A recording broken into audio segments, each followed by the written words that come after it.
We are so thrilled to be partnering with Hinge. Hinge is the dating app designed to be deleted. As you all know, I'm a huge Hinge advocate as I met my partner of almost 3 years on the app. Even before meeting him, Hinge was always my go-to app because I met more relationship-minded people here and had some great dates. Clearly, I haven't been on the app for a little while, but I re-downloaded it to check out some of the new features. One that stood out to me was the voice prompt, my best friend's take on why you should date me, where your friend can hype you up. Not only does this make the profile creation less daunting, but it's not always easy to see your own green flags. So to test it out, I asked Yue some fun prompts to get her take on what I could put if I was dating again. So the first one, how long have we known each other? What was your first impression of me and how has that changed? Julie and I have known each other for almost 10 years. My first impression of Julie was that she's very social, but I've learned that she has a lot more depth to her beyond the social butterfly that she is. My next prompt, what do you think are my green flags?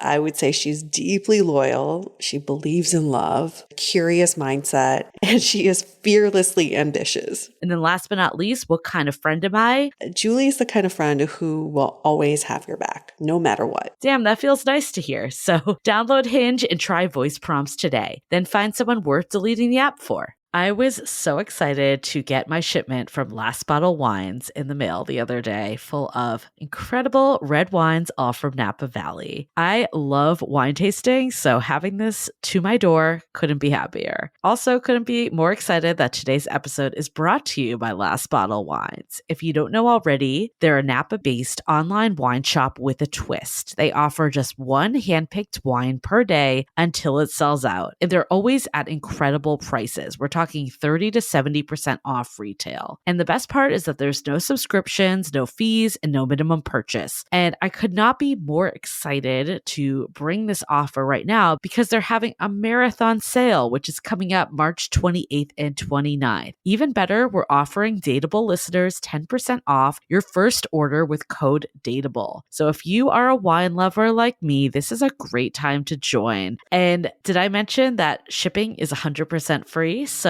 what are you waiting for? Mark your calendar for March 28th and 29th or get on it earlier if you want. You can sign up at lastbottlewines.com and use code DATEABLE and find out why Last Bottle is the most fun way to discover and buy amazing wine. The Dateable podcast is an insider's look into modern dating that the Huffington Post calls one of the top 10 podcasts about love and sex. On each episode, we'll talk to real daters about everything from sex parties to sex droughts, date fails to diaper fetishes, and first moves to first loves. I'm your host, Yue Xu, former dating coach turned dating sociologist. You'll also hear from my co-host and producer, Julie Krafchick, as we explore this crazy dateable world. Hey everyone, welcome to another episode of Dateable, a show all about modern dating, but so much more than just modern dating. In the 10 seasons that we've been doing this show, we realize that we talk about everything that is modern dating, but also just the reasons behind why people do the things they do. Right, Julie? It's so much more than just dating stories. Yeah, and why modern dating is forever changing how we do relationships, which we'll be going into a lot more on this season finale that we have for you all about just how this equates to the long term. That's right. You heard that right. This is the season finale for our 10th season. I still can't believe it. Our guest today came to us through multiple sources. I feel like many people shared his articles about shitty husbands. You probably know who I'm talking about. If not, you'll obviously hear the entire interview. But it just brings back the quote that we've been saying since season 1, which is we're all each other's consequences. Yes. And in this current time, in everything we're going through right now, I really hope that we can take that to heart. With COVID, we're all each other's consequences too. And Julie, I don't know if I fully expressed how disappointed I was this week because I was supposed to go down to LA to visit my parents. Something happened where someone who I've been in contact with was also also in contact with someone who tested positive. So as a result, we all had to not leave and not travel and basically quarantine for 14 days. And it's unfortunate because I wish, like, this is a person who's always said, Yue, I don't understand why people don't wear masks. People should really take care and like be safe. Yet she's out there mingling and chatting it up and hanging out with people without a mask on. For some reason, people just don't think it fucking applies to them. But again, we're all each other's consequences. And because of this, it's such a domino effect because now there's 4 of us who are no longer able to travel and see our loved ones. Yeah, I remember when you told me that, I'm just like, this makes it so freaking real, like how this really is that quote, we are all each other's consequences. Like the fact that in theory, like if this hadn't been caught, right? Like if you had caught it and then you had met up with me or someone else or your boyfriend, like that person that we have no connection to whatsoever is the cause of this. And I'm not saying it's that person's fault. It's just the way the virus works, but it really does show how interconnected we all are and like how much everyone's actions really affect how we get out of this thing. And do people not see the numbers? We hit a record high this week. That is really fucking scary. Why are people still out and about, acting like nothing's happening, acting like, oh, it's back to a normal life? It's not. Stay home, people. I know. It's really tough. Like, I mean, some states have reinstated stay-at-home orders. Like Austin, I think, is back in quarantine, right? But I mean, I admit, like, I went to a friend's birthday this weekend at the beach, and like, we definitely were all wearing masks and like trying to stay like relatively far away, but it's just hard. It's like little things that you just forget as you're with people. And like, there were some people in the friend group I just haven't seen for a while, given everything that's happening. And my first instinct was to like greet them with a hug. And I'm like, wait, no, I can't do that. Don't touch them. No, it's so it is very hard. And I agree with you though. It's like, we're not out of the woods on this yet at all. No. And I do also want to encourage anybody who is going to see someone or who's just curious to get tested. I went to get tested last week, actually twice, because of this fiasco.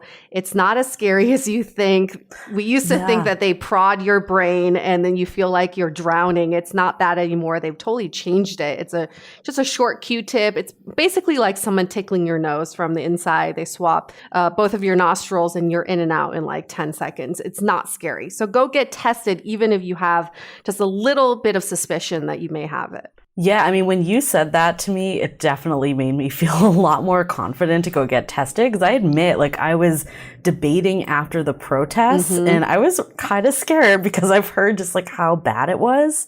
So the way I net it out is I'm like, okay, I'm not going to see anyone for a couple days and see if any symptoms come on, and then I'll go get tested. And they didn't, so I didn't. But I think knowing your situation and that it really wasn't so bad, and a friend of ours that was at the birthday party I was at too had said that she got tested, and similar to you, just it wasn't a big deal at all. So, you know, she mentioned like you just have to like check a box that you have like one symptom and you can get tested. So she's like, everyone has a headache, you know.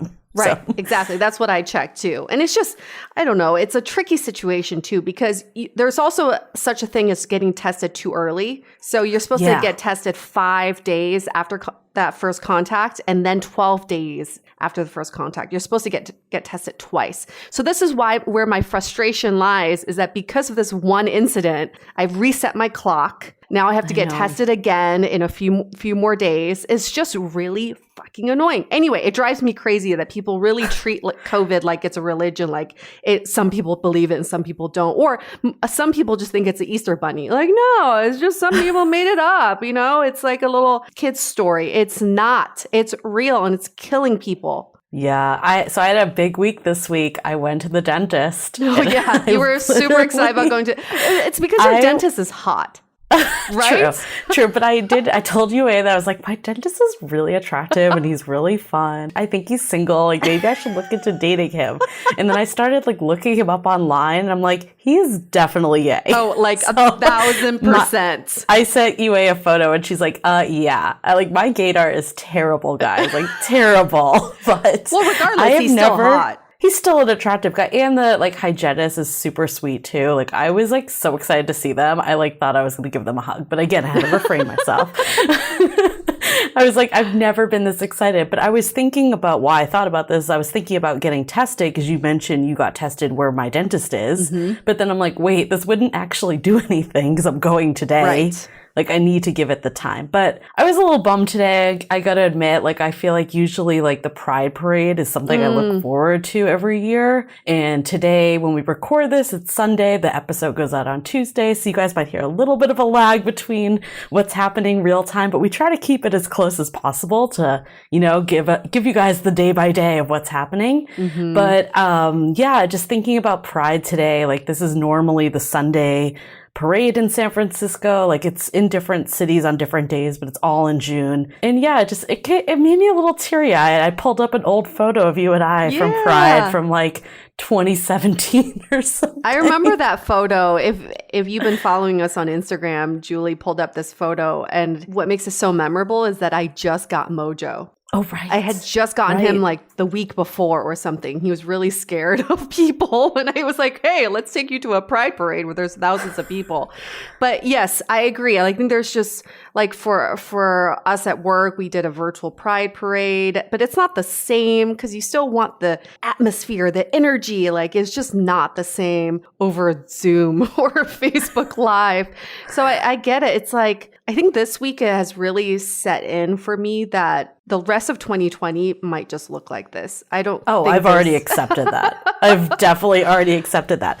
But I did find this quote that I put up on Instagram also, and I loved your story that you put up, Yue. So oh yeah, yes, that was cute. That was really the cute. runway So walk? we're trying to hit it from all angles, guys.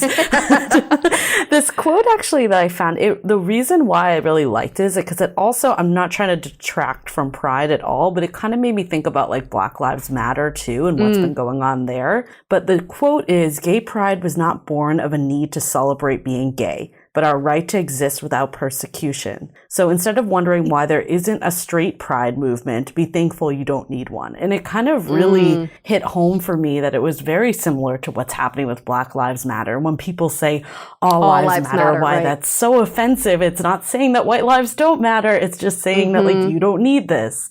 So yeah, I thought there were a lot of interesting parallels between the two. And also just it shows how many different marginalized groups are going through their own struggles and how much we need to celebrate the wins too. And I really feel like the last couple months have been really heavy. Everything's just been very much about the weight of the situation. And with Pride, it feels very lighthearted and it feels celebratory. So I think that there's something we can learn here with going forward with any struggles or obstacles that we face, is that we learn to celebrate the wins too, and not just talk about like the heavy stuff, which is important, but we got to celebrate the wins and put on our best crop top and sparkle pants. So speaking of celebrating wins, I want to share, I haven't actually shared this with you, but I got over the first virtual date hump that I've been a little scared to go on a virtual date. I must admit that. Oh, okay. It's a so win. It's a little win. It's a little win. You know, I've been putting off, like with another date, I kept rescheduling. I shared that. And I think part of it was that I was just a little intimidated to do virtual dates in the first place.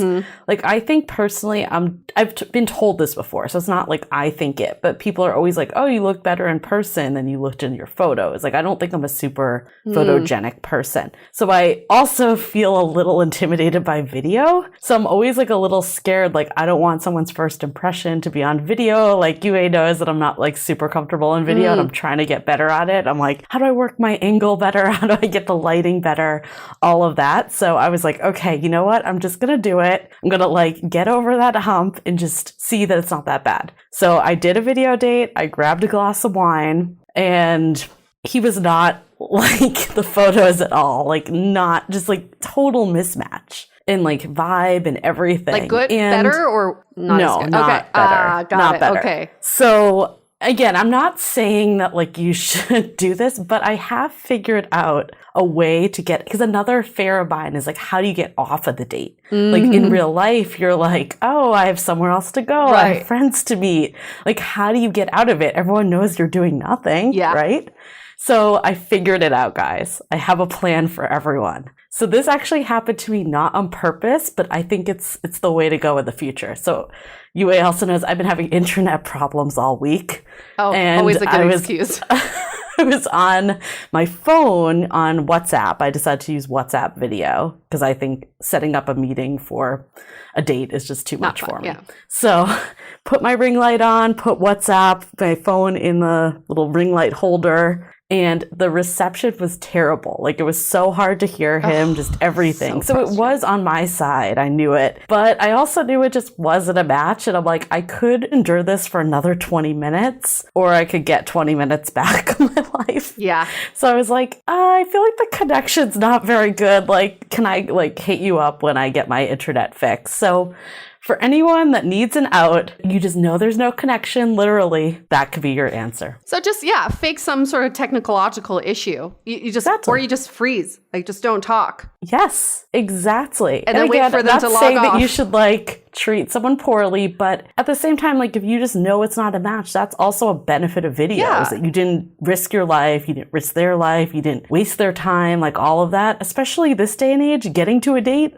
to walk there, yes, it's gonna take hours. So it's if I can know that this person is just not gonna be the right fit, let's just get this done faster. I like that. That is a win we should celebrate. And for I think I also have to just congratulate Julie for something else, which is very much related and unrelated to this, is I think for anybody who doesn't have a podcast or does have a podcast, you realize at some point that you can hide behind the equipment because it's just your voice. And the minute Julie and I decided to start doing video and to show our face, it kind of put a different spin on what we were putting out there. And I think for me, I come from a TV background. So it didn't even faze me that it was oh yeah, you're on video and there's these angles and this is what you can wear. But I really have to commend Julie, because Julie was literally this video thing is totally new for me. And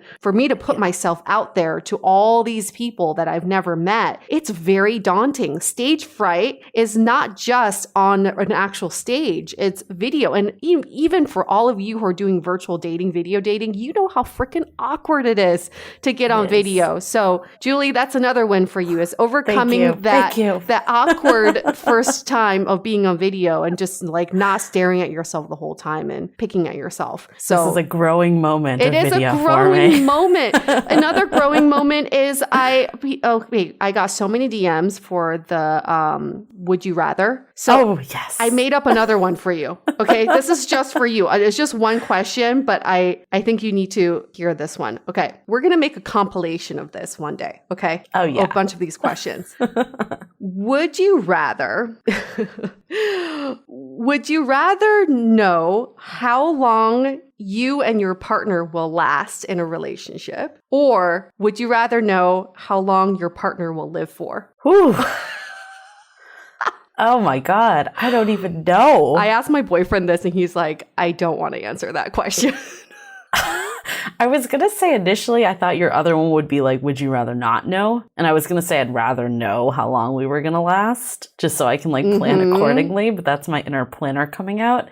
But with your current question, whoosh, I don't know.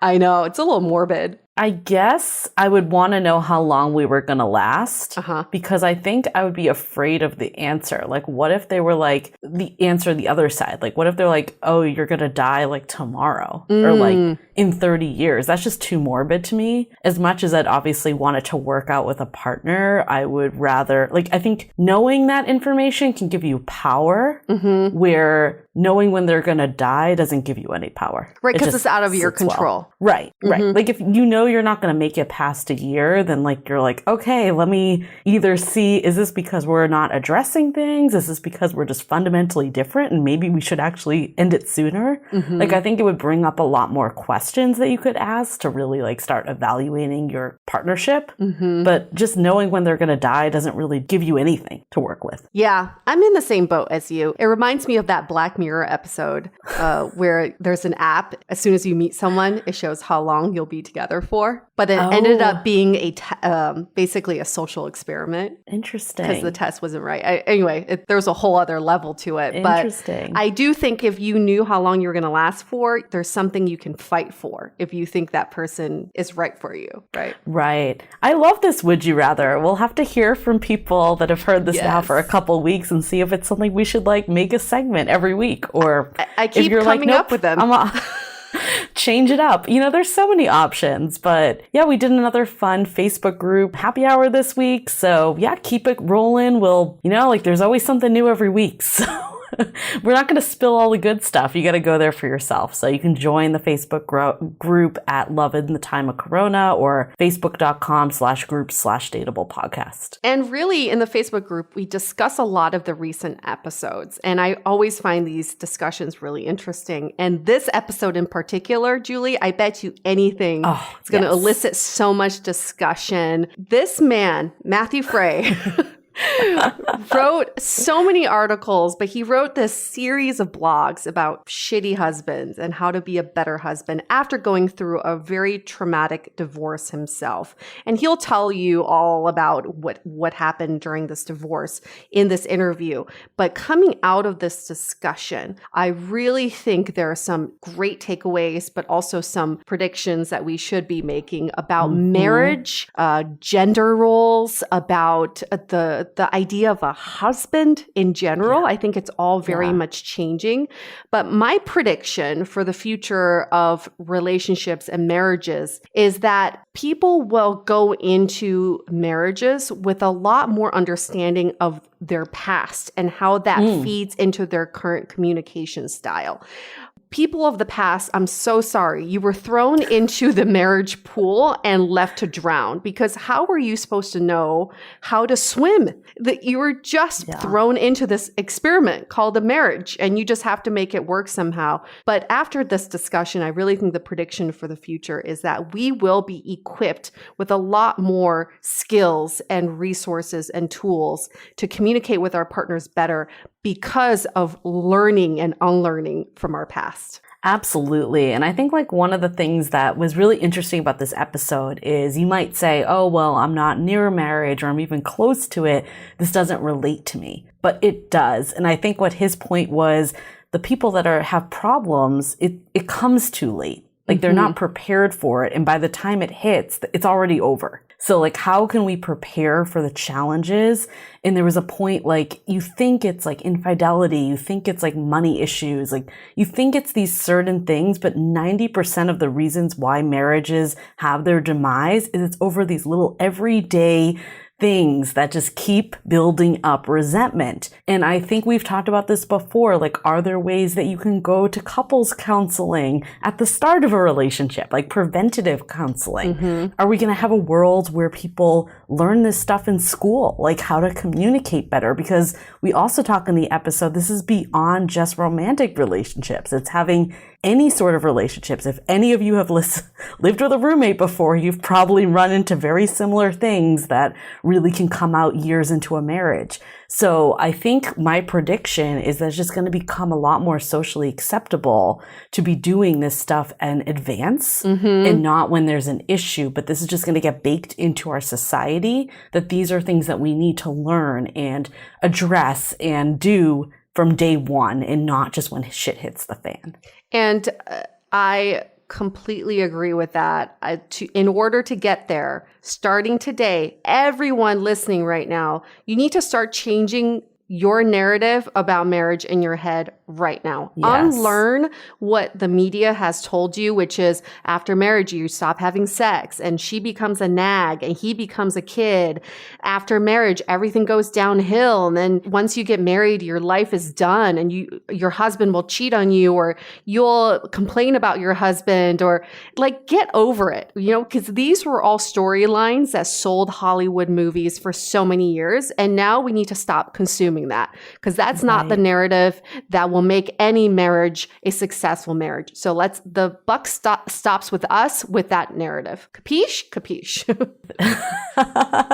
The other thing, though, is gender roles. Like, you touched on this, and this is fascinating to me because I think a lot has changed. And our guest today, he is in his 40s. So I think a lot has shifted of people that are getting married now in their 30s or their 20s. There's just been a lot of changes with gender roles overall that show up from dating all the way into marriage. That being said, though, I have a lot of friends, and I don't know, Yue, if you have this too, is when it was just the two of them, it felt very equal. Yes. But then once children have come in, they have bared the invisible load, and like they have taken on more work. And I think their men, their husbands have shown up greatly in the sense that they're doing a lot more proactively than like our dads and like our parents, like of our generation. It was very much like the mom owns this, the woman does it, but they still say that it's not 50-50. So I think that stuff has a lot of ways to still go. And I do think it will get there. Like, I think we've been working on what it means to be a woman for the last like decade, right? So decade plus. And I think it's time to focus on the man.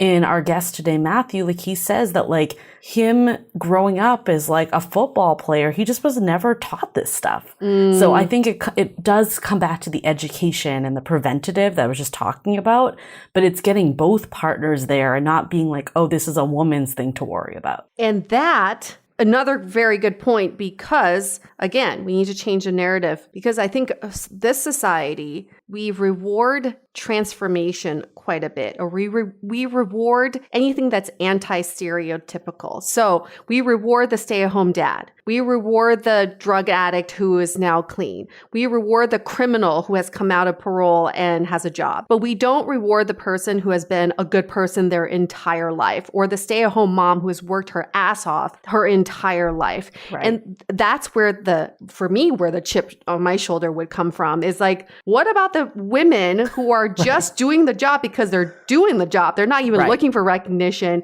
And you're recognizing that one single like stay-at-home dad for, oh my goodness, what a martyr he is. So again, we got to realize, yes, we recognize great behavior. We also got to recognize where people are working hard without that recognition. Well, yeah, there's so much to talk about, but we got a whole episode to do it, thank goodness. So I guess a couple of announcements and then we'll get into it. I think we talked about the Facebook group. Please join. Like, we've been stressing this, but it's been a really great community. I think also Instagram, like that has been probably like our most engaged social channel outside of the Facebook group. We alluded to some of the fun things we posted. UA kills it with the stories. There's always some really interesting stories and fun stuff that you can just learn about dating and modern relationships and all that outside of the podcast that we try to highlight on Instagram too. And tell your friend. Come on, we want to make this a party. It's like one of those BYO friend parties to join Dateable. Get everybody in on this. So I heard this on another podcast and I wanted to bring it up because I think it's true. It's like this day and age, everyone has a podcast. So sometimes when you tell your friend like, oh, check out this podcast, they're like, okay, whatever. So I think it's like really giving them a taste of what they're going to get. Maybe it's talking about a recent episode that would be relevant to them, or it's just tagging them on our Instagram and they can kind of see what we're all about. We'll take it from there. So however you want to do it, I think one of the gifts of this time when we're all just like sorting through our shit is listening to podcasts, letting someone kind of, be there when you need a timeout. Sometimes for me, I listen to other podcasts when I'm just like, okay, I can't be looking at a screen anymore. I'm just going to lay down on my couch. I don't even want to watch TV. I'm just going to lay down, put on like Amazon Alexa and just like listen to podcasts. So yeah, let us help you out. And if you want a good pitch, this is what I said at the beginning of the episode. We're not a dating podcast anymore. We are striving to get to the bottom of why people behave the way they do. It's like the stuff that keeps you up at night, the waiting by your phone, the waiting for answers, the trying to read each other's mind. That's what we're trying to solve here, because these are not some mysterious behavior that came out of nowhere. There's a reason, and there's a very good reason for why people behave the way they do. So that's how you can pitch us. Yeah. Plus, we've changed lives. I mean, there's been a lot of guests that are just like in a totally different place that they were when they were guests because of us, obviously. So, okay, enough about us, I do want to get to our sponsor. Thank you so much for making us happen. This is another great book by Kensington. A few weeks ago, we introduced you to a romantic thriller. This week, we have a new book to recommend. It's called Crushing It by Lorelei Parker.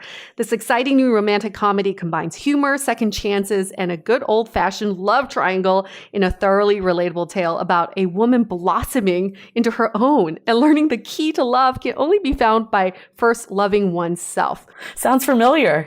Wait, you have to listen to the storyline, Julie, because you'll really relate. To pitch her new role-playing game at a European conference, developer Sierra Reed needs to overcome her terror of public speaking. She competes in a local bar's diary slam, retelling old journal entries about her being obsessed with a college crush named Tristan Spencer. And then the moderator of this slam says, next up, Tristan Spencer. So Sierra is mortified, but Tristan is flattered. So caught up in memories of her decade-old obsession as they reconnect. But I won't give too much away because it is a love triangle. There is someone else involved, and she needs to decide who's really in it for love. Check that book out, Crushing It by Lorelei Parker. So you can read that book and check out many more just like it at kensingtonbooks.com. Shall we learn about shitty husbands, Julie? Let's do it. Let's do it. Matthew Fray, take it away.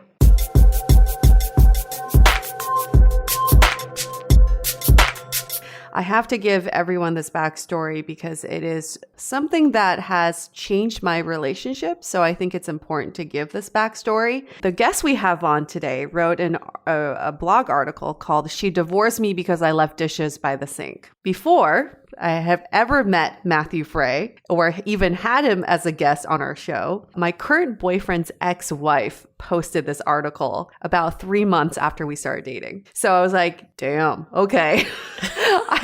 I got to read this if the ex-wife is posting this.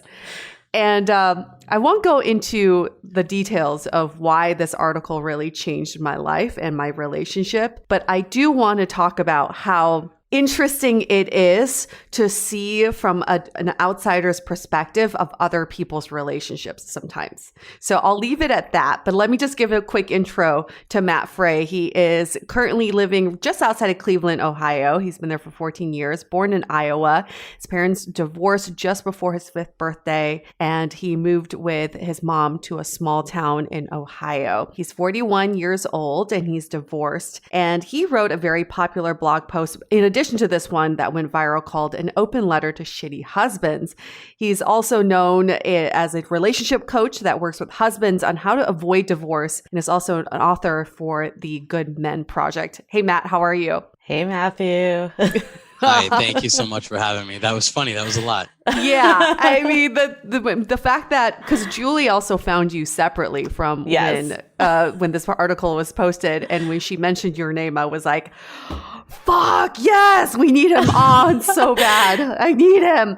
And we're going to hear all about from Matthew, but we're coming back to how this changed your own relationship, UA. I'm not letting you off the hook on that one fully. For sure. But I have to say, when I just read the title of the article, I literally went to a sink and I was like, how many dishes are in the sink right now? And there was a shit ton. And I was like, is this going to be the ultimate demise of our relationship? But that's not really the case. But before we get to, I'm sure you're all wondering, like, is this article really about dishes? It's not, obviously. But I want to go back a little bit and ask Matt, were you a shitty husband? Would you have considered yourself a shitty husband? No, certainly not. At the time, I think that's the really dangerous part about this. When I wrote An Open Letter to Shitty Husband, and there's 14 sort of volumes of that, I really did think about a lot of this stuff in the context of right and wrong, good and bad, asshole versus good guy.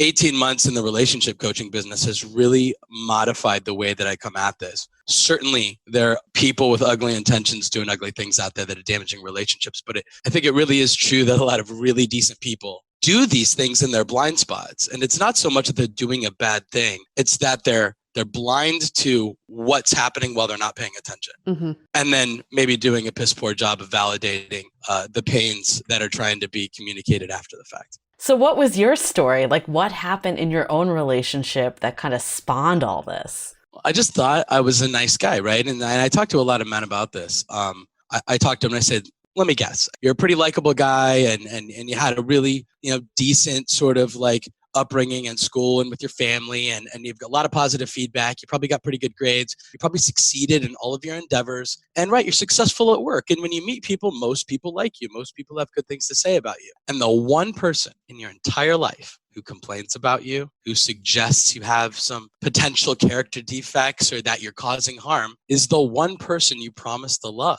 and live with and sacrifice for all the days of your life. And so, like, statistically speaking, she's like the anomaly, right? It's so easy to dismiss this as like the weird thing that's not like the rest. You start defending yourself and doing the groupthink thing with all the people that shower you with praise. That was me. Not that there's a bunch of people like with feelings of adoration for me, but I had really positive relationships. It did not make sense that I could be mean, that I could like hurt, that I could, cause problems like that. I had a real problem with sort of like empathy and what words mean. I'm the same guy. I'm just paying attention to how the things I do and don't do affect other people in a way that I did not before. And I think about very specifically the way I'm willing to engage and somebody wants to talk to me about that. That's honestly the difference. Nothing changed other than that. Oh, in your article, you talk about this golf tournament that was kind of like the demise. Can you go into that a little more? It wasn't like something specific. She wasn't like, hey, you want to watch the Masters and it's gorgeous outside and I think we should go out as a family. So you're a shit person and I want to end the marriage now. I just pulled that as not unlike the dish by the sink, as an example in which I chose other things over my wife and family. So that's different, right? That's not me invalidating her. That's not me defending myself necessarily, but it is me choosing myself over her. That's a story where it's like, if I knew then what I know now, like who's sitting on the couch watching the Masters, if he or she understands that's the difference between family, no family, marriage, no marriage. But on that day, in my blind spots and selfishness, I was like, I'm going to watch golf. Piss off. I don't care what you think.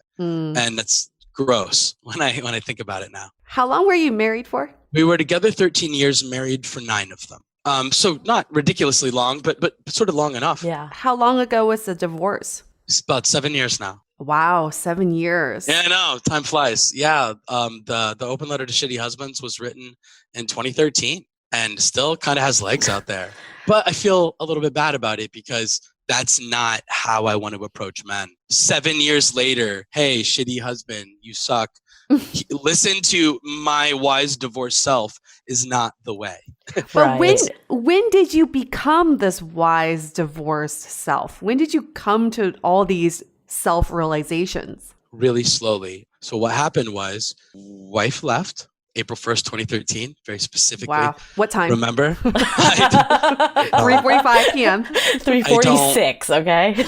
I honestly don't remember, but shortly after work, probably. It was just all very bad. And then, the marriage like legally ended, a few months later. But that was a really rough time. And I sort of, I characterize it as like breaking. I wasn't the same guy anymore. I'd never felt that bad. And it was my first taste of a human being can carry around a lot of like pain and damage inside while you're busy not noticing. Right. And so like I'm going to work and my world's ended and everybody else is carrying on, business as usual. And I'm like, don't like the world ended? Like, how can you laugh and act like everything's okay? That was like the moment. And it happened slowly when I sort of realized I'd put my wife in that same position, right? She's carrying around like all these pains and just feelings of like neglect and abandonment. They're never being validated and they're invisible like this whole time. So it was really selfish though, right? How did I get to be like wise divorce guy? Selfish. I was so afraid to hurt that bad again. I was so afraid to subject other people, my son. I just didn't ever want anything like that to happen again. So I had to understand it. And so I wrote it, right? I blogged the like journey of self-discovery and it worked. Like, I'm not saying people aren't allowed to take exception to the things I think and feel. For me, it worked. And even if it's not for everyone, there's a critical mass of people that are like, this is like what I need a straight man to say to me, Mhm. like, right? Like, validate my experiences. Let's hold that thought for a sec. We'll get right back to it. This episode is sponsored by Via. We all know there are things that can help set the mood in the bedroom, but did you know a little THC could also do that? Yes, Via has developed a unique blend of pleasure-enhancing cannabinoids, libido-strengthening herbs, and a low dose of THC all into one mind-blowing gummy called High Love. This gummy, wow, it will awaken your senses, increase blood flow, and intensify any sexual experience. I've been pleasantly surprised by the High Love gummies because it is just the right amount of THC for me to have a good time without feeling sleepy. And hey, if THC is not your thing, Via also offers a wide array of other gummies without it. And everything legally ships in 50 states with discreet packaging directly to your door. So if you're over 21, you can get 15% off and a free pack of award-winning Dreams THC plus CBN sleep gummies with our exclusive code DATEABLE at viahemp.com. That's VIIAHEMP.com. Let the gummies work their magic. Head to viahemp.com and use the code DATEABLE to receive 15% off and one free sample of their Sleepy Dream gummies. That's viahemp.com and use the code DATEABLE at checkout. Take your passion and pleasure to a whole new level with High Love from Via Hemp.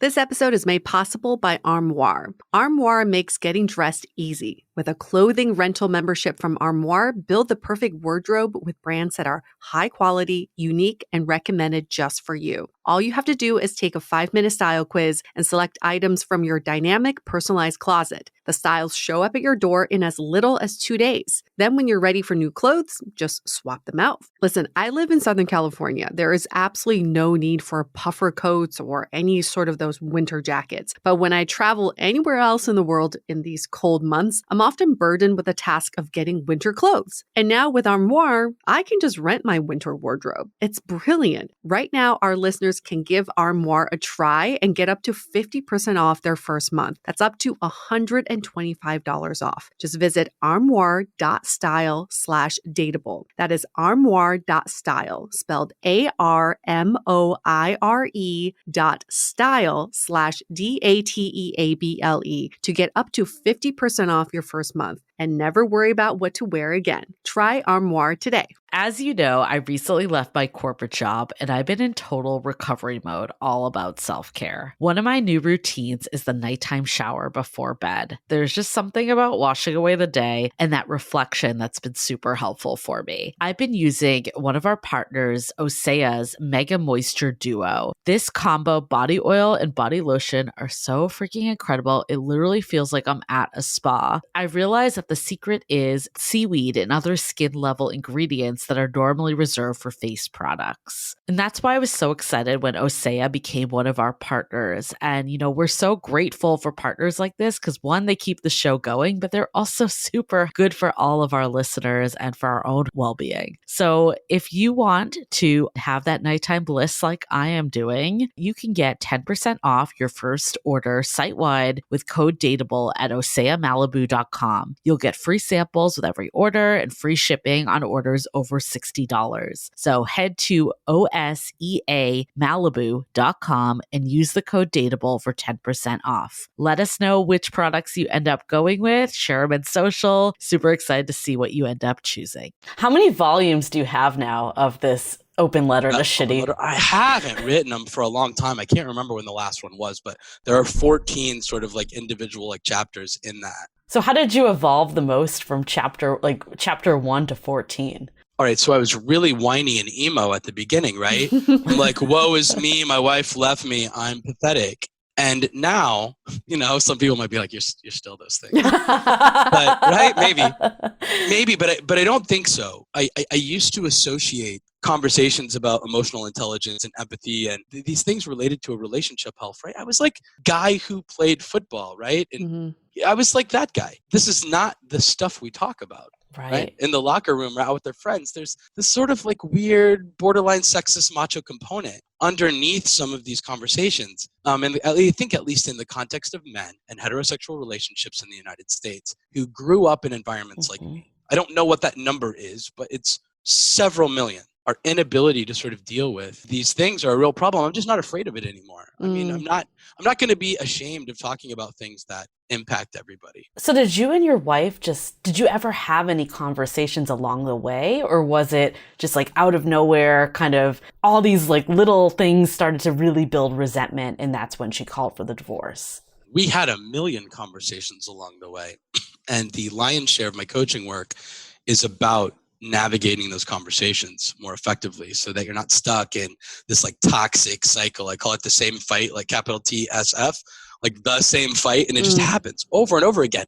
No matter how like different the topic is, it's like the same fight, right? And the same like sort of cycle. And it's gross. And it ends people all of the time, but it ends them really slowly. So like people in year 1 of their relationship don't know this is the fight that'll end them in year 7, year 8, year 9. I think it's really tragic. So if I may, you stop me anytime you're like, Matt, you don't get to dictate what we talk about here.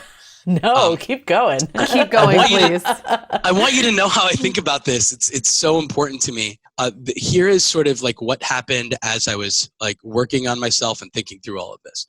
Statistically speaking, in the United States, people 18 years of age and older fall into one of 3 camps. They are married, they were married, or they intend to get married. So 95 out of 100 people, which in a math way is everybody, right? It's like statistically everybody. You round up to 100 when you get to 95. Statistically, everybody is impacted by marriage or relationships that more or less mirror marriage. So everybody's going to do this or live like this, short of like Tibetan monks and, people who take vows of celibacy and things like that. The 5%, yes. You get it.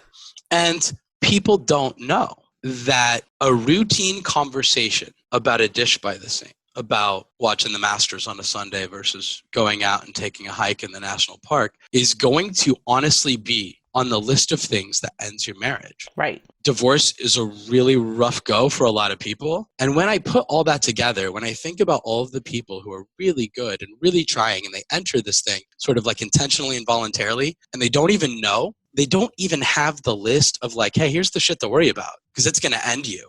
Like they don't have a chance. That terrifies me for them and their children. And that's why I do this now, honestly. Well, you think of the big stuff like infidelity or abuse or like money, like you don't think of what you just said. Exactly. I call them the major marriage crimes. The major marriage crimes are all the red flags. Like I'm going to go out drinking and I'm going to come back and I'm going to hit you and call you names and gamble our money away. Nobody would tolerate that. That's insane. The danger is in the like sneaky abuse, right? Me, I do it with a smile on my face and I don't even know I'm doing it. When I tell you every time you come to me and you say, hey, Matt, a thing hurt. Well, all right, here's what I tell every client. Your wife, your partner comes to you. And I have some female clients too, by the way. This isn't exclusively a man problem. Just usually is, respectfully to men. And I don't like to blame men. I like to blame me. So let me talk about it that way. My wife would come to me and here's the 3 ways I always responded. Hey, Matt, a bad thing happened. I feel shitty about it. And one of the 3 ways I respond is, no, it didn't. Like, that's not how it happened at all. Here's what happened. The second way I would respond is, oh, that happened, but why are you acting that way about it? That doesn't make sense at all. You're definitely overreacting. The third way is I would like take in the information and say, well, sure, but let me explain why. And then I'd go into some like a brilliant analysis of why it made so much sense for me to do it. So observation number 1, your feelings never matter, ever, no matter what, right? That's the common denominator, and that's the thing that's going to end a culture of safety and trust in your relationship, and you're done.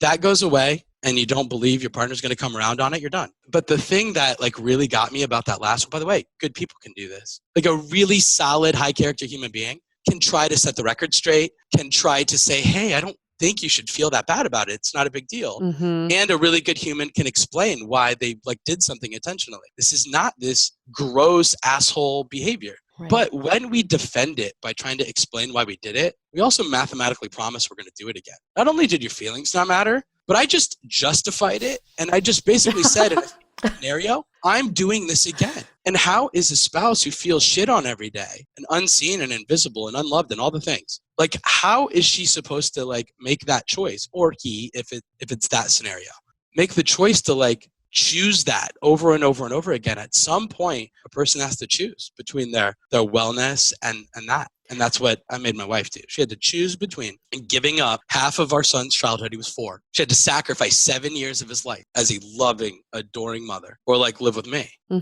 When I realized that was the position I put her in, and she chose to sacrifice 7 years of her son's life, really put it in perspective for me. Let's go back to your examples of how you can respond to your partner, because I do want to bring back what I spoke about in the beginning with leaving the dishes in the sink. Let's use that example and why it could be detrimental to a relationship. Let's just peel back the layers of the dishes in the sink. So there are a couple ways you can deal with the situation. As you say to her, no, I don't want to, or you can say, why is that a big deal? We can just throw it in the dishwasher, or you can say, why don't you do it? Or something, something along the lines of that. And the surface level, it doesn't seem like a very big deal, but in your article, you talk about it's not the dish, it's not the act of leaving the dishes in the sink. It's the fact that leaving the dishes in the sink is so important to her that you're ignoring her needs and her feelings. It's not about the dishes. Right. That's exactly right. It's the conversation about what is allowed to matter to another human being.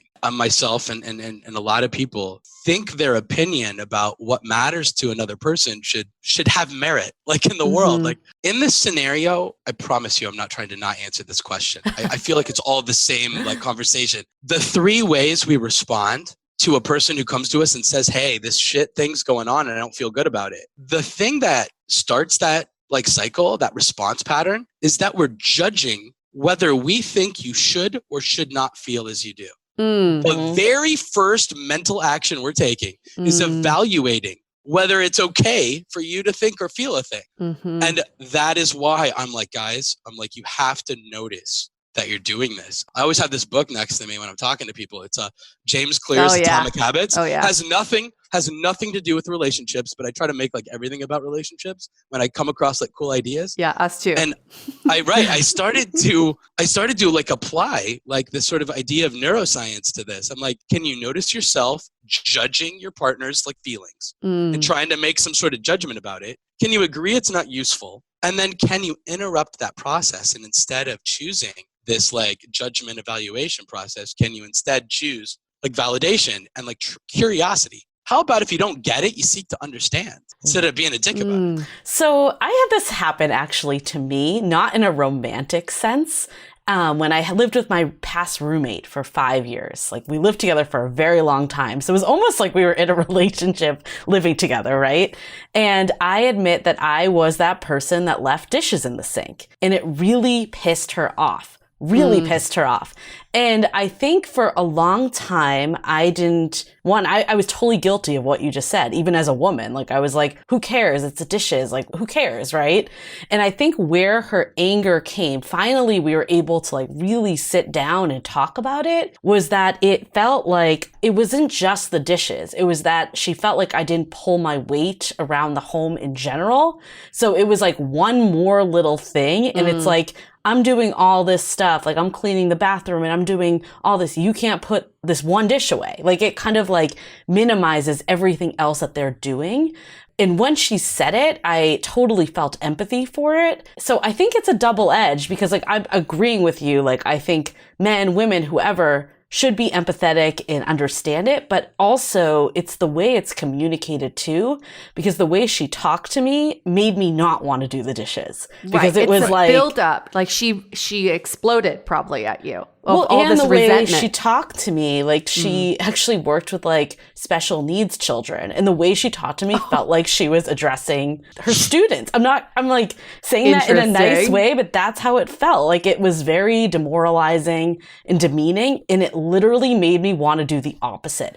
So I think that, like I think it's both parties here. I'm not faulting your wife at all. I don't know your wife, but I think it's more of like, how do you have this conversation that really gets to the root of it? So it's really not about the dishes at the end of the day. Yeah, we can't put all the onus on the perpetrator. Like also 2 people have to communicate. So how should this news be delivered, or these needs? Let's take a moment right now and acknowledge that this episode is brought to you by Best Fiends. You've all heard me talk about this game before. It kept popping up on best of lists of games to download, especially during this time of social distancing, and I'm so glad I did. It's free to download, and it basically takes you through a series of challenging puzzles that are fun, but also engage your brain. That's really important.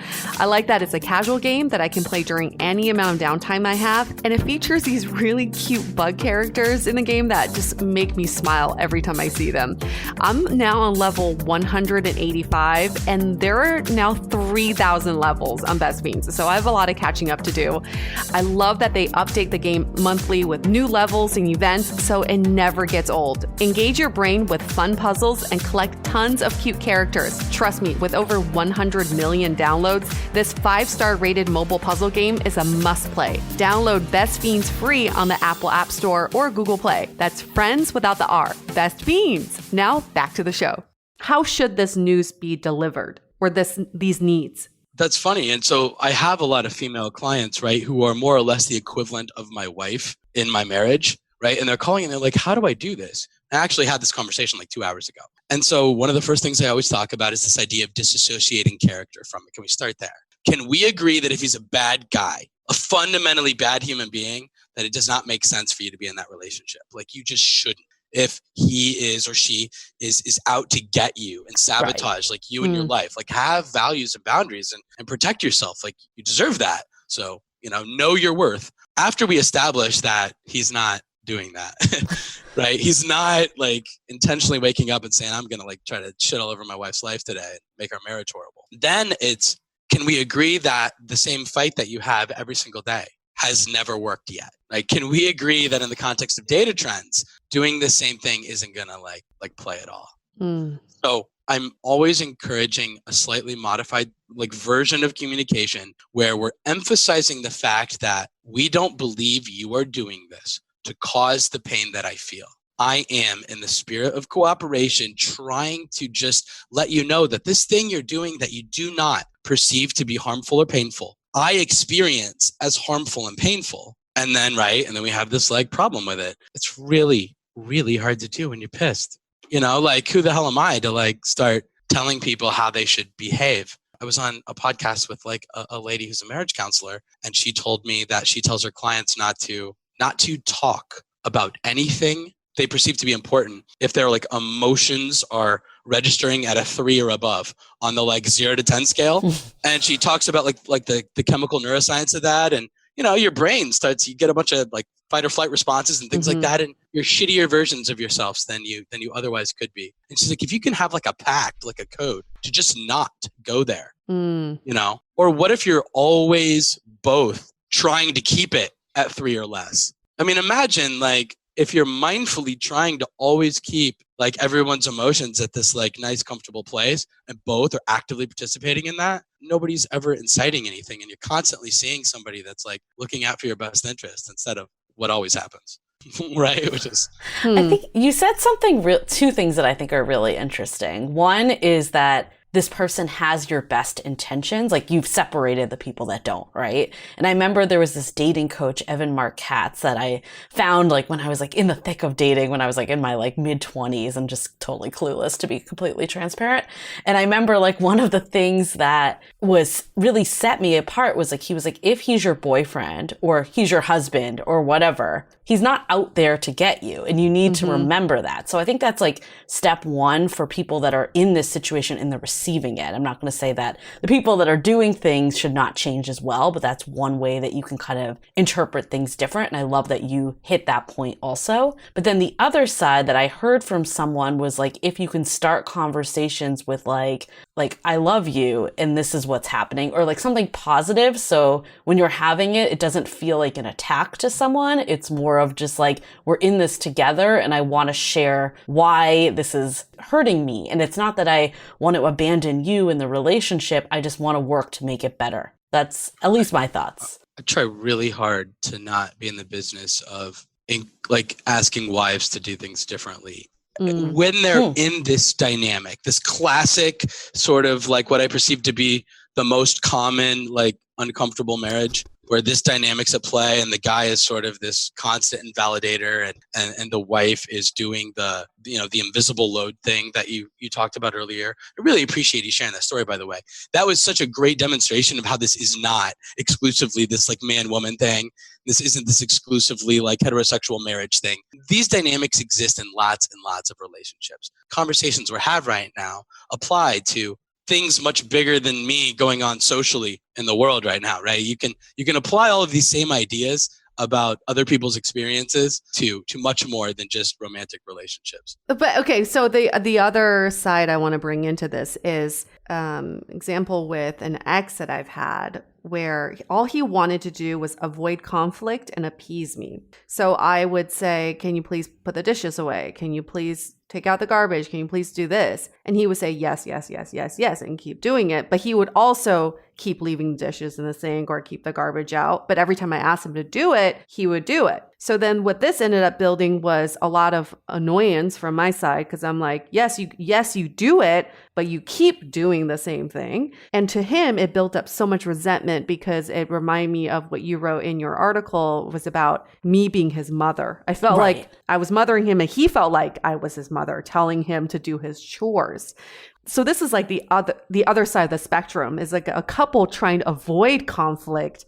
How do they really communicate their needs to each other and not just appease each other? Well, it's one person accepting responsibility for not passively letting all of life management fall to the other, right? The mental load, the invisible load, emotional labor, usually in male-female relationships that's showing up as wife, mother, being the administrator of all things in the house, right? Large and small. It's remembering to get the birthday present for their nephew David and planning social events. And I don't even have to go through the list. Everybody just knows what that looks like. And it's so common for wives and mothers to be sort of stuck doing that. Right. The husband isn't doing anything wrong. He's not, right? Mm-hmm. Just like I'm not causing harm in the race relations conversation, right? I'm not out there doing anything bad, but maybe I need to take a hard look at how my inaction is participating in something that's maybe not okay. Right. For people. That's the same conversation in our relationships. How is your lack of participation harming other people? And I don't think it's a super nuanced idea. There's very real things to manage, right, in life. And UA talked about this. There's so much more when you have a marriage and a couple of kids. So here's what mom ends up doing. She's now got to manage life for everybody, for herself. And maybe she's a VP, at an office somewhere, right? She's got all this shit she's got to do there and all these things she's got to manage. She's got to come home. She's got to take care of Joey and Sally and all their dentist appointments and homework and things like that. Make sure dinner is at least managed. If she's not making it herself, she's usually the one that's think of it and make sure somebody's going to the store even if she's not doing it herself. In that dynamic. So I wrote an article once called "She Feels Like Your Mom and Doesn't Want to Bang You." And it's because, after years of that, I am doing this for my son Joey and my daughter Sally and my husband. Right. The list of shit I do every day is identical from my children to my partner. And the children don't bother me because I knew what I was signing up for. But this person promised to love and honor me and support me all the days of my life. Yet he's absolutely requires the same amount of care that my children do. Right. And because it's super healthy for adults to not want to, sleep with children, it makes sense. It makes sense that you wouldn't want to sleep with somebody who is in that role and making you feel that way. Yeah. Right. I mean, I get it. And listen, that was me. I'm just busy derping around, playing video games and online poker and all the things. And then defending myself for being nice and shit. Nobody cares. Yeah. Nobody cares. I abandon you to be the only adult and the only person actively working on the marriage. No wonder you're pissed. No wonder you don't think I'm like attractive. Right. Well, I think like what you brought up about having to ask someone all the time, that starts to really wane on you also. It's like, oh my God, am I really asking them to do this simple thing one more time and it's not following through? And why do I have to ask? Like, why can't they just do it? I think that's like, it builds up resentment. But I think what I was trying to say earlier of like taking ownership of yourself, and I totally agree with you, Matthew, that it should not fall on the woman or whoever is that person. I agree with you. I think where I was coming from with that is that in the end of things, the only person you can control is yourself, right? In some ways. Like, this is great. All of this is fantastic. But what if like your husband or significant other is just not thinking this way? Like, how do you even like get them to be aware of this? Because I agree, like, I don't want to be the person that has to start everything like, I love you, but, or I have to ask you to do stuff. Like, that's going to build resentment. But like, what other options do we have if we're in a situation where someone's doing this? What if I told you that my wife had to end our family and our marriage for me to get it? What if I told you that almost everybody I talk to has to be on the verge of divorce or have really uncomfortable conversations where like that's communicated, right? Like, I'm going to break up with you. I'm going to divorce you. I'm not sure I love you anymore. Like, it almost has to get there for a blind guy to join that conversation. There has to be something that rises to the level of triggering his holy shit, this matters. The fight or I flight can't mode. stand that that's true. But, and I'm not even saying that it is. I don't claim to be an expert on any of this stuff. That is my observation for 7 years, is that there are not an enormous amount of guys who are going to do this like cycle of defensiveness and being like, really, the dish? That will just sort of like evolve into this emotionally intelligent person who gives a shit about it. I've not seen that play out in like this organic way. Once in a while, I get lucky and I get some super flattering like email or blog comment. It's like, oh my God, I see it. Thank you for like telling the story. Because this like validates, like, or I should say this reinforces things my wife said. But imagine that. Imagine being that wife. Right. I tell you this shit for 5 years, 10 years. Yeah. Some divorced guy on the internet says it and now you're listening. Well, I think actually, because I think my point of like starting it of I love you, and like I admit I have not been in a long-term relationship of like 10 years plus, right? Like I don't know, like I haven't been there myself. I think that tactic might work at the beginning, and then after a certain amount of time, like I agree with you, maybe like it can't just be that forever, because that's like the resentment's gonna build. So I hope someone at least listening, because I think a lot of our listeners aren't there yet. Like we do have some people that are married, that are in relationships that they might be like, okay, yeah, this is a reality of mine. But I think why we want to do this episode with you is like, how do we reach people that aren't in that situation so they're aware of this? Like what steps can people take now if they're not in the thick of it? I'm so glad that you're talking about that, right? That's the end game here. Like, you know, if we're going to like, I want to say fix it, but if we're going to address this, young people have to have conversations. And I'm talking like, right, these school age kids. Can we teach them about the French and Indian War and geometry and, you know, like different kinds of geologic rock formations. And we don't teach them about the things that will break them if it goes bad when they're adults. And I don't understand why this is like a conversation that's missed just kind of through the school years and just in our general family lives. But I haven't met anybody that like, yeah, I grew up and we talked about this kind of thing all the time. Please identify your core values and your boundaries and do not let people fuck with you. Like, don't let nice dudes fuck with you because they seem nice and your parents like them and, right, they have a job or whatever. Make sure when you speak about the things that you value and matter to you, if you're not getting communication or action that demonstrates that you are respected and seen, it will equal a really shit life. If you end up intertwining, right, married or otherwise, if you start pulling your resources and live in the same house and just share lives, it poisons it, and it does it so slowly that don't notice until you've spent 5, 10, 15 years, right, in this thing that just got poisoned like really, really, really slowly. That's what's so terrifying to me about it. And the people causing the harm, in air quotes, honestly, not all of them know. Like, right, if you had like a little like magical fairy and they were like, hey, this is harmful, they'd be like, oh, well, hell, I'll choose a different thing. But when you try to say that's harmful, they're like, no, it's not, right? It's a dish. It's a dish. Mm-hmm. Right. I think it's just about, so much of this is about changing the narrative around marriage. And we've talked about this in previous episodes too, is that somehow it's acceptable to say, for my girlfriends to say, oh, I have 2 kids and 1 big kid, because then they include their husband in that story and everyone laughs about it. We're like, oh, your husband's a big kid. Or the idea of, oh, once you get married, your wife becomes your mother, and everyone laughs about it. Ah, isn't that a fun thing? And we just kind of accept this narrative because it's portrayed in media. Also, it's what we've seen in our parents as well. And for anybody who's not in a relationship or thinking about getting into a relationship, I think we all just need to sit up with ourselves and just change what you perceive marriage to be. And we can't just accept what other people have told us marriage is to be, because when you do that, you just kind of accept the behaviors, and self-fulfilling prophecy, it just keeps perpetuating.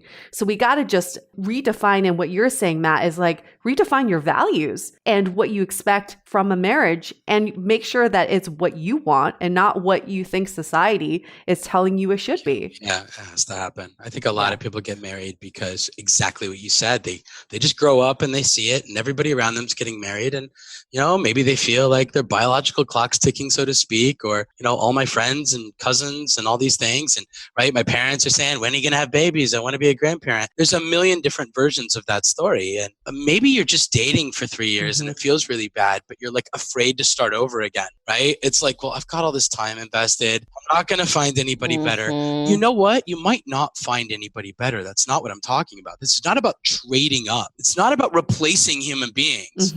It's everybody has the same problems.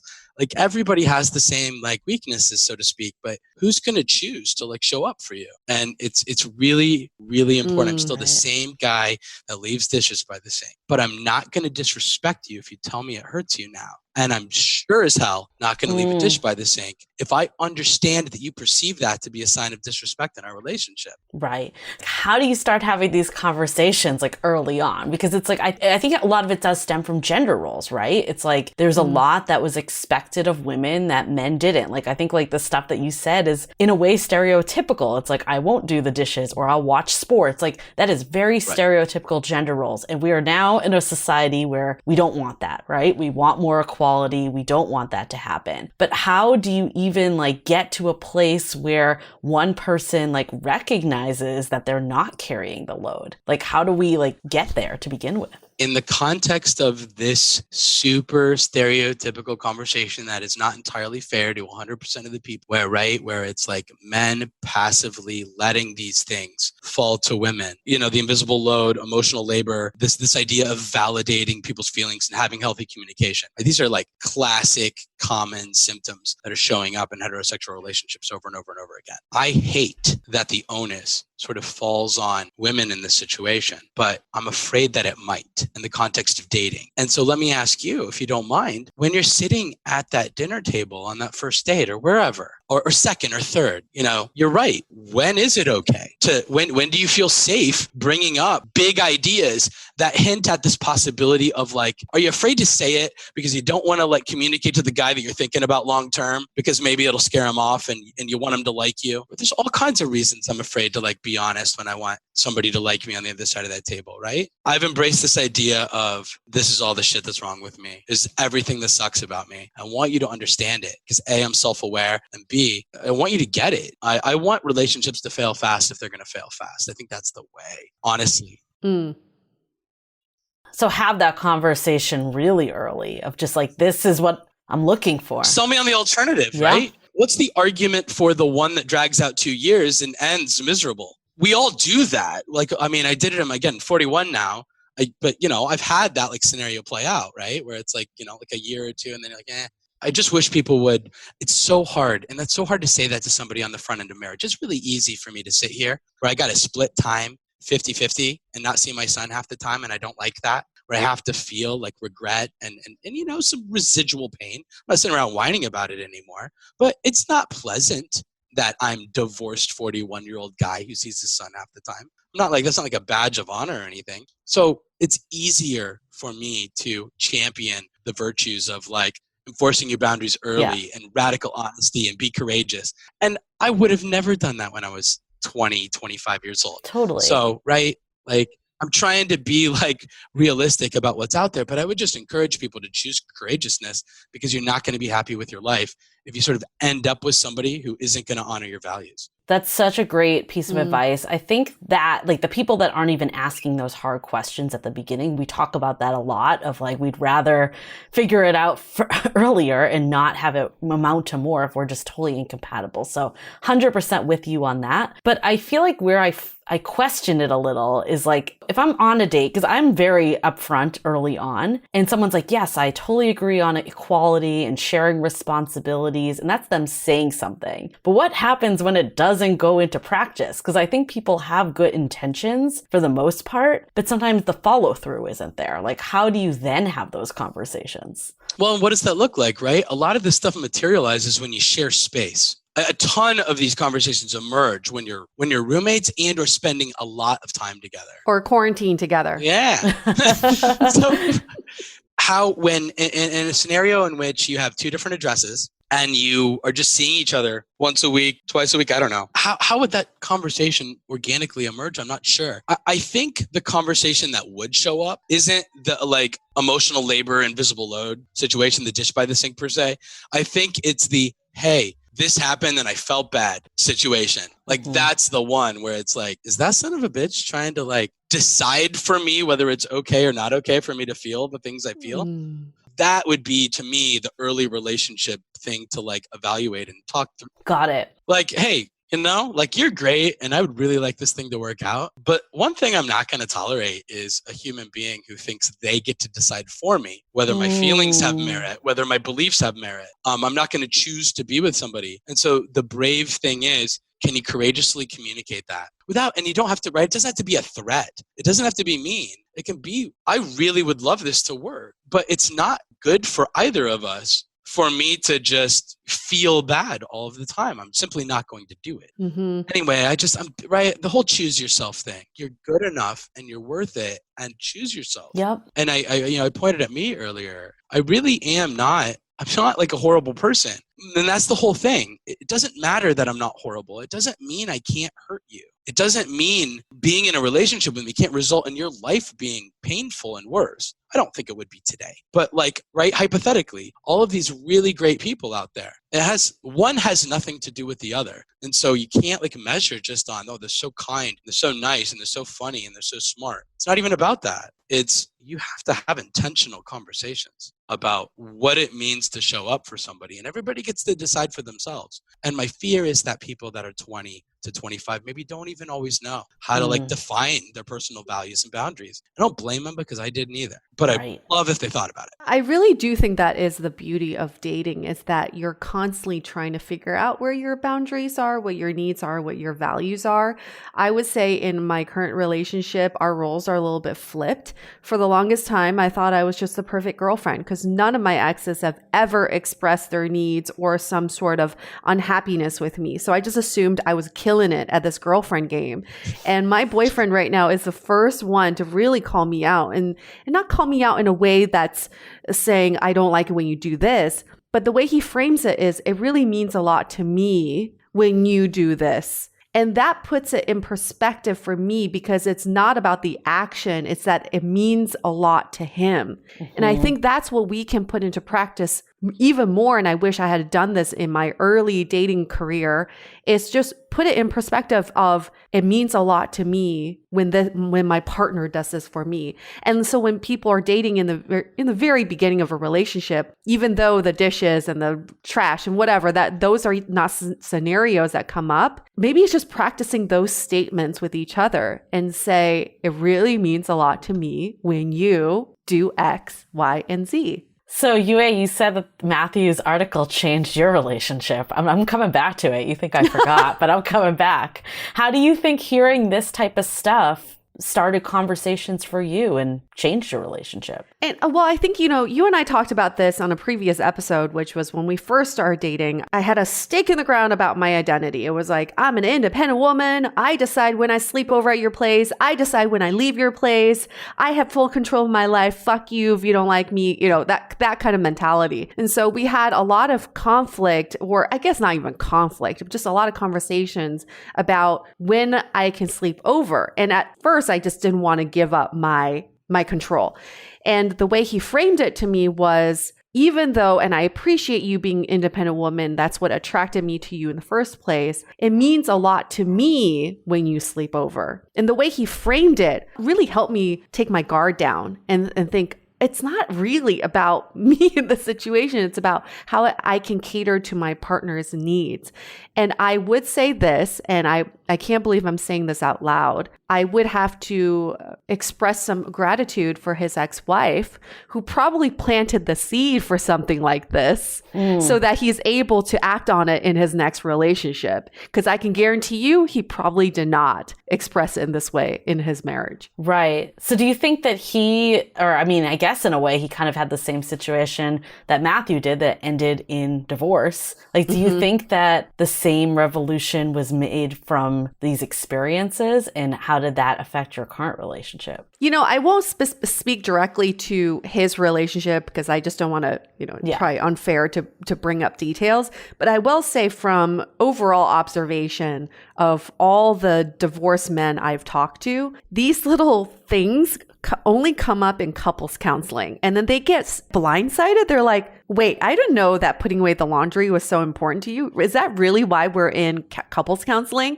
And the wife, her mind is already 5 years ahead. She's already projecting to 5 years from now, because you didn't put away the laundry and the dishes, you left our kid in kindergarten because you forgot to pick up our kid because you're so irresponsible. Her mind is already skyrocketed elsewhere. So that's where the disconnect is in that relationship, is that to him, he's still catching up. To her, she's already 5 years ahead. And I really do think that your article can really plant the seed, at least for a lot of relationships. And it's not just men, because I sure as hell am very guilty for this, is planting the seed and just shifting your perspective on the situation. And for a lot of women, we also need to state our needs without having the men in our lives trying to read between the lines. I think that's what drives a lot of people crazy, is that we have to just be more direct. It's not about the dishes. It's that it means a lot to me. It means a lot to me when you clear the dishes from the sink. I don't want to defend vagueness, because I couldn't agree more that directness would help so much. But I do want to be a tiny bit empathetic about it. A lot of women are being really, really mindful of the way they speak, because they're thinking about all of the ways in which what they say next might impact the other person, right? I don't want to cause a fight. I don't want to make them feel bad. I don't want it, right? That's like the emotional labor. That's like, I'm responsible for managing everybody's feelings around here. So, I don't know. You tell me if that's I'm full of it. But I feel like a component of that lack of clarity is sometimes just them trying to keep the peace the best they can. Yes. That's a really fair point, because if you look at all the women's magazines and women's publications, it's always like how to speak husband speak, how to talk to your man, how to avoid conflict in a relationship. And I sure as hell have not seen any of those articles in men's health, right? So I think you're totally right. I think for so many decades now, women have been taught how to meet their partner. But I think it's time for men to also step up and also meet us halfway somewhere. Yeah. And that's a really good segue to takeaways. And I think there's so many parallels with just everything that's going on in the world right now. It's on us to educate ourselves, right? If you're the one that isn't showing up and taking full responsibility, it shouldn't have to be your partner nagging you and doing that, because that's going to just keep building resentment. And I think what else I'm getting from this whole conversation and your blog and your coaching and all of this is, the earlier we can start, the better. Before this stuff becomes a problem, having this as an awareness, and looking at all relationships in your lives, because it's not just romantic ones where this types of things show up. But I think romantic is amplified because you're sharing a household with that person. I love this idea of just starting these conversations early, whether it's shared values. And I think almost like what I've heard in this conversation is like there's like two things that are really coming out. It's like, one, does this person listen to me? Like when I express stuff, how do they react? Do they just get defensive versus do they want to change? Do they want to get better? Because I think that's one thing. And the other piece is how much action do they actually do, right? Like there's one thing to always say, like I think you brought this up, is like you've had partners that are just like, yep, and then they don't do it. And then that just builds more resentment. So I think it's like having the conversations, but then also the follow-up action. Yeah, I really love that. I think my biggest takeaway is your actions matter just as much as the actions you do not take. The inaction can be just as detrimental in a relationship.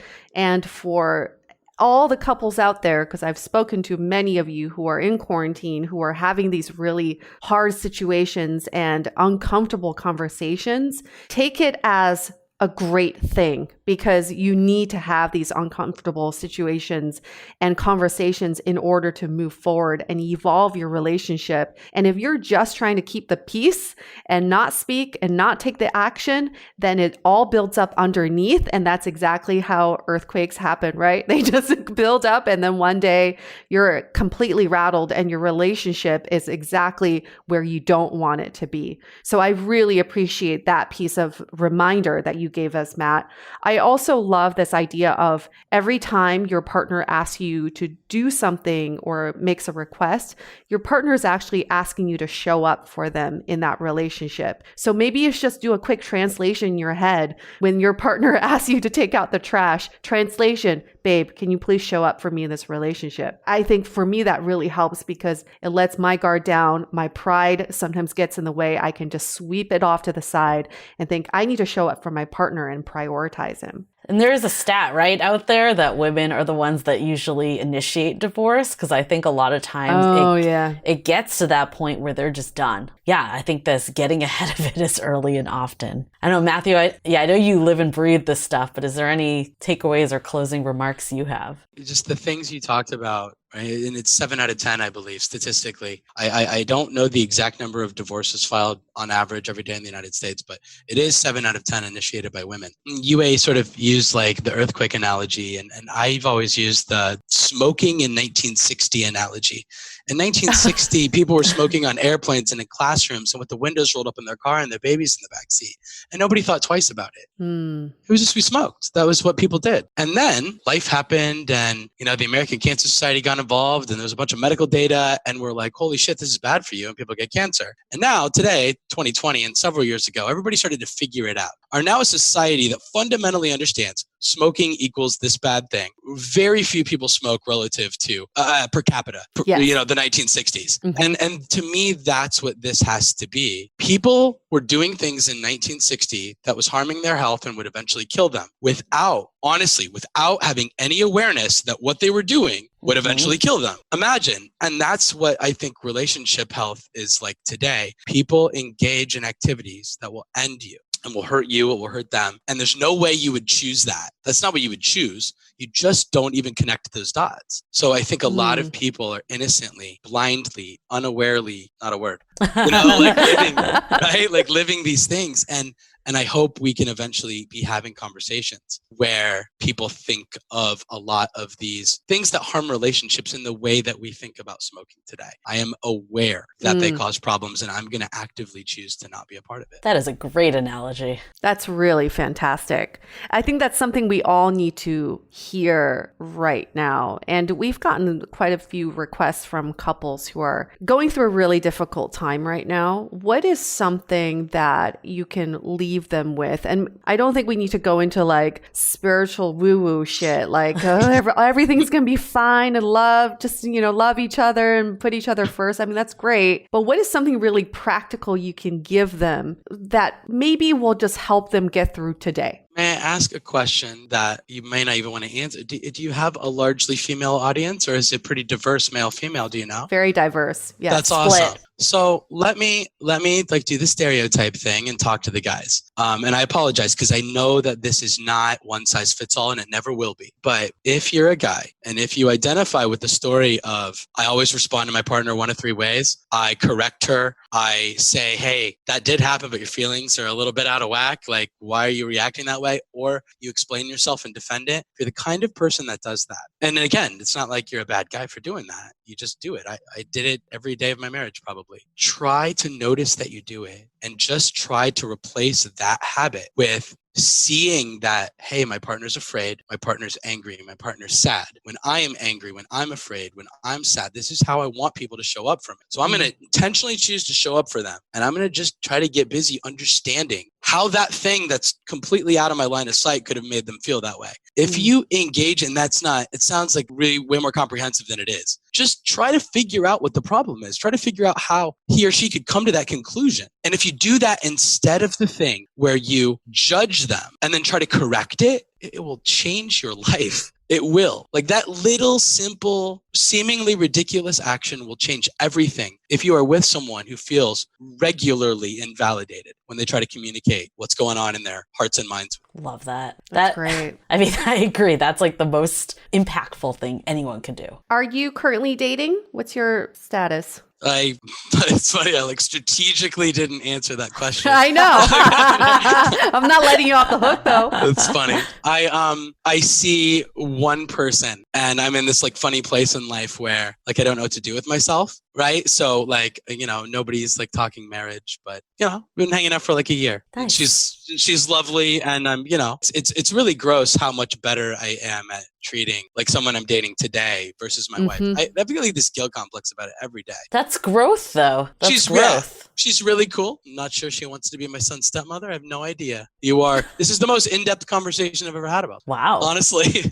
Wow. I'm glad we got it. And do you want to get married again? See, I'm not a marriage advocate. I'm not anti-marriage. I'm against people who want to get married, getting divorced and feeling horrible because of the things they don't know will harm them.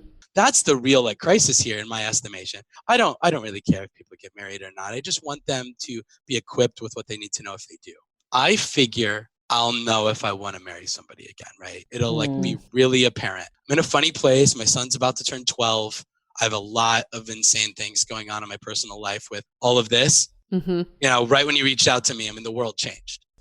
When we talked, I didn't have agents. Now I have agents. When we talked, I wasn't thinking about books and television, but now I'm having conversations about books and television. Amazing. That's great. This is an insane upside down sort of world I find myself in. And when I start mixing conversations about dating and that, it's, I'm not sure what to say.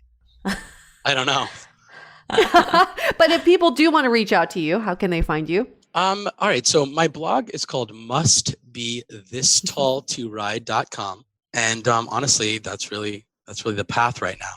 But hopefully there'll be some others in the relative near future. Awesome. And we'll link in our show notes to that as well. Thank you so much. And they can find coaching services with you on there also. Oh, yeah. Sure. I try not to be like a whore about it, right? It's like, no. Like, I mean, I want to help. I'm here to help. I should say I'm here to try to help if somebody thinks that I might be able to, but I'm not out there like saying, hey, I'm some answer to your problems. I'm not convinced that I am. Sometimes sharing my story helps another person say, that's a lot like me. And then they draw the same conclusions and just maybe that leads to them not going through like what I did. Maybe more importantly, their partner not going through what my ex-wife did.